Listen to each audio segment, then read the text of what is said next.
Hello, hello! So, Husband's Appreciation Day, every April 3rd Saturday.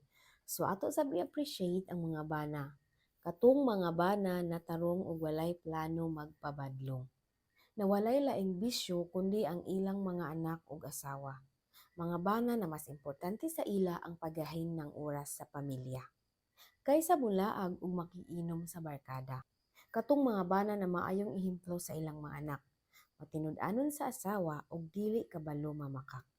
Grabe ka swerte gyud sa asawa kung sobra kabuutan ang nabana. Labi na kung puros kaayuhan sa pamilya ang iyang gibuhat ug katong mga bana na wala nagpatintal sa lain binuhat. Maong dapat gyud na ipasalamat. Kaingon pa ikaw na gyud na asawa ang pinagpala sa lahat. Kay dili tanan asawa swerte.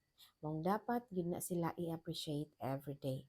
Kay dili sa blali manginabuhi unya mo tabang pagyud sa trabahoon sa balay pag-uli, maong asawa ang Ginoo pasalamati. Kay swerte kaayo ka sa imong napili. Syempre, apilo na lang pod nato adtong mga bana na nagbag-o kay nakaamgo. Kay ingon pa, give them a second chance kuno. So i-appreciate pod sila kay dili tanan bana nakaamgo na o dili na daw sila mag-usab pa.